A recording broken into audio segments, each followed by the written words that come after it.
일교차가 커지면서 면역력 저하에 따른 건강관리가 필요합니다. 개학과 맞물려 유행성 눈병의 재확산 우려도 높습니다.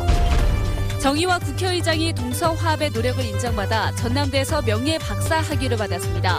정 의장은 의료 협력 등에서 남북 교류가 활성화돼야 한다고 강조했습니다. 대입 원서 접수가 내일부터 시작되는 가운데 수시 모집을 공략하기 위한 본격적인 정보 전쟁이 시작됐습니다. 보이스피싱 범죄가 줄어들지 않고 있는 가운데 최근에는 저리 대출 등 새로운 수법이 늘어나고 있습니다. 여러분 안녕하십니까?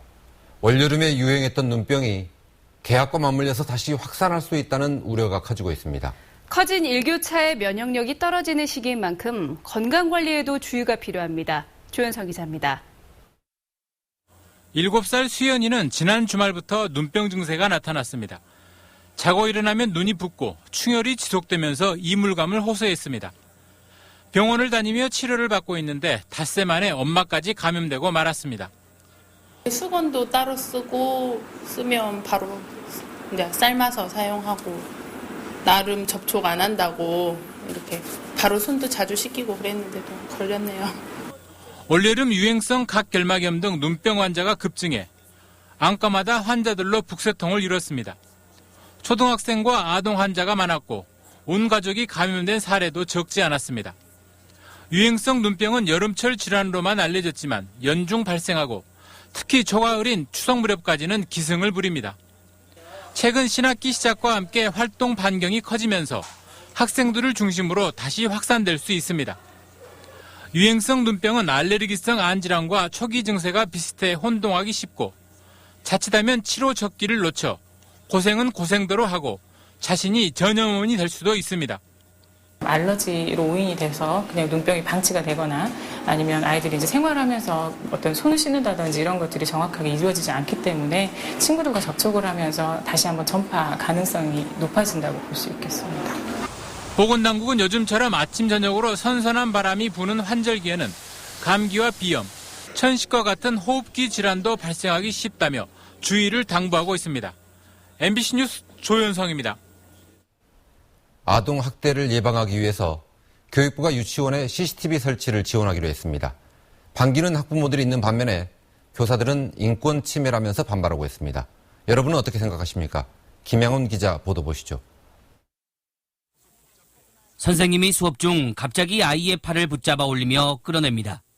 머리를 묶어주다가 머리채를 잡고 끌고 다니기도 합니다. 최근 유치원에서 아동학대 행위가 잇따라 발생하자 교육부가 유치원에도 CCTV 설치를 추진하고 있습니다. 교육부는 최근 시도교육청에 공문을 보내 유치원 내 CCTV 설치 수요 조사를 지시했습니다. CCTV 설치를 희망할 경우 한 대 설치 비용 20만 원을 지원하고 나머지 비용은 공립은 시도교육청이, 사립은 자체 부담하도록 하겠다는 겁니다.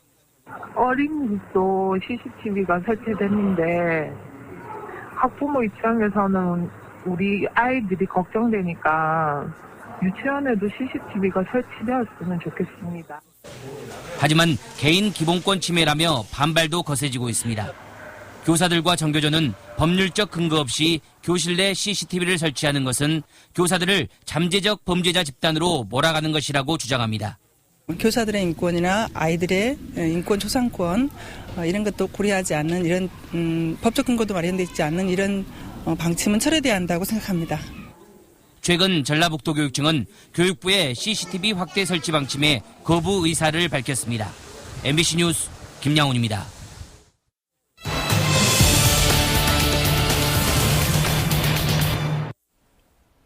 보이스피싱 조직이 또 경찰에 붙잡혔습니다. 경찰의 추적을 피하려고 사기친 돈을 현금 인출기에서 안 빼고 돈으로 만든 꽃다발을 배달시켰다는데 결국엔 덜미를 잡혔습니다. 보도에 김진성 기자입니다. 승강기에 타는 두 남성, 손에는 돈뭉치가 들려 있습니다. 주머니와 가방에서도 나오는 돈다발, 모두 보이스피싱으로 가로챈 것들입니다. 이들은 천안과 여수, 광주 등의 콜센터 사무실을 차려 조직적으로 전화 사기를 벌이다 경찰에 붙잡혔습니다. 아파트나 원룸 등 주택가에 콜센터를 차려놓고 1, 2개월 내지 수주일 만에 옮겨 다니면서 경찰은 수사를 피해온 것으로 상담원들이 은행 직원을 사칭해 피해자들에게 전화를 걸어 대출을 해주겠다며 개인정보를 알아낸 뒤 제23금융권에서 피해자 명의로 대출을 받아 챙겼습니다. 지난해 12월부터 9달 동안 확인된 피해자만 32명으로 피해액도 7억 7천만 원에 이릅니다. 하루 벌어 사러 먹고 사는 이런 식으로 이제 세금을 2,000원부터 갚아야 되니까 뭐 30% 넘는다든 말이야. 그래서 써보지도 않았어요. 이들은 현금 인출 시 CCTV 등에 노출되지 않기 위해 꽃배달 업체에 선물을 할 것처럼 300에서 500만 원 상당의 돈꽃다발을 주문해 피해액을 현금화한 것으로 드러났습니다. 선물용으로 돈 꽃다발을 제작해달라 해가지고 인출책이 그걸 수거하러 가가지고 그걸 편찬하는 수법입니다. 경찰은 총책 33살 강모 씨 등 15명을 붙잡아 4명을 구속하고 전화 상담원 등 5명에 대해 구속영장을 신청했습니다. MBC 뉴스 김진선입니다. 이렇게 보이스피싱이 끊이지 않는 건 속는 사람이 있기 때문입니다. 그때그때 상황에 맞춰서 새로운 수법을 개발해내는 사기꾼들 보면 기발하다 싶을 정도입니다. 송정근 기자입니다. 목돈이 필요했던 47살 조모 씨는 최근 정부에서 저금리 정책 자금이 나왔다며 대출을 받으라는 상담원의 전화를 받았습니다. 상담원은 통장 거래 내역이 많을수록 대출금이 많다며 거래 내역을 늘리기 위해 돈을 조 씨의 통장으로 입금할 테니 현금으로 찾아서 반납하라고 덧붙였습니다. 이후 조 씨의 통장에는 실제로 1,000여만 원의 돈이 입금됐습니다. 하지만 인출 전 조 씨는 그런 대출 자체가 존재하지 않다는 걸 알았고 경찰이 수사에 나섰습니다. 조 씨 통장의 돈은 보이스피싱 피해자의 것으로 사기범들이 자신을 드러내지 않기 위해 조 씨를 이용해 돈을 찾으려고 했던 겁니다. 전에는 뭐 경찰청이다 검찰청이다 뭐 이렇게 호칭이 냈잖아요. 근데 이분은 딱 스마일로 하면 치면은 나와요. 근데 스마일로라 하니까는 믿은 거죠, 제가. 그러니까 한마디로 제가 이제 이 대포 통장의 어떤 그런 역할을 한 거죠, 제가. 뿐만 아니라 보이스피싱 사기범들은 경기 불황을 이용해 안심전환 대출이나 햇살론 등 대출 상품인 것처럼 속여 사기를 치거나 메르스 피해 지원금을 받아가라며 피해자를 속이는 등 영세 서민들을 울리고 있습니다. 수상한 전화를 받았을 때는 이에 응대하지 않는 것이 가장 좋은 방법이며 수사기관이라든가 금융기관에서 직접 피해자에게 전화를 해서 어떤 비밀번호를 물어본다든가 돈을 인출케 하는 경우는 없습니다. 수사기관이 사기범의 목소리까지 공개하며 보이스피싱 근절에 나서고 있지만 올 들어 7월까지 광주에서 발생한 보이스피싱 범죄는 모두 360여 건으로 피해액만 21억 원에 이릅니다.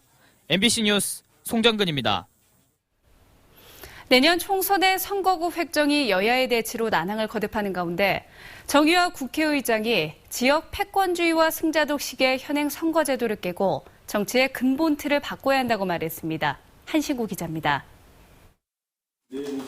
정의화 국회의장이 중대선거구제로의 전환 필요성을 거듭 강조했습니다. 정 의장은 30년 전 만들어진 현행 선거제도가 민주주의 발전에는 기여했지만 지역주의에서 벗어나지 못하고 국민의 다양한 요구도 반영하지 못하고 있다며 지역 패권주의와 승자 독식의 현행 선거구제를 바꿔야 한다고 말했습니다. 중대 선거구제로 이렇게 바뀌어가지고 바뀌게 되면 그것이 가능하다고 제가 보는 겁니다. 그리고 이제 아울러서 권역별 비례대표도 도입을 하고 말이죠. 또 남북관계에 대해서는 분단 70년을 맞아 이제 새롭게 출발해야 한다며 북의 도발에는 단호하게 대처해야 하지만 끊임없이 소통하고 교류해서 통일의 길로 나아가야 한다고 말했습니다. 정치, 경제, 문화, 사회, 스포츠 모든 점에서 교류를 늘리면서 상호 이해를 높여나가고 그럼 서로 상호 신뢰하게 될 것이고. 정 의장은 지난 20년 동안 영원한 화합과 통합의 정치 실현에 이바지한 공로로 전남대에서 명예 박사학위를 받았습니다.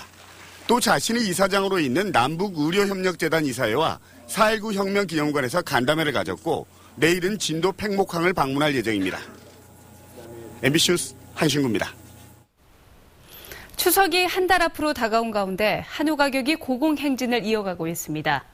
한국농촌경제연구원에 따르면 8월 1일부터 21일까지 한우의 평균 도매 가격이 지난해 같은 기간에 비해 등급에 따라 20.4%에서 최고 33.5%까지 올랐습니다.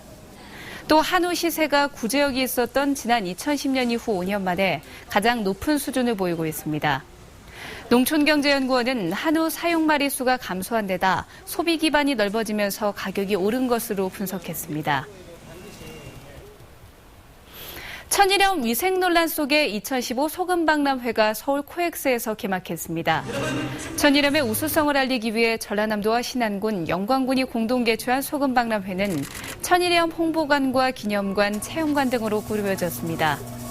전라남도 염전은 국내 천일염 생산량의 80% 이상을 차지하고 있습니다. 가을 학기 시작과 함께 고3 교실은 수시 모집 대비에 들어갔습니다. 수시 전형 방법은 복잡하고 정보는 본물처럼 쏟아지는데요.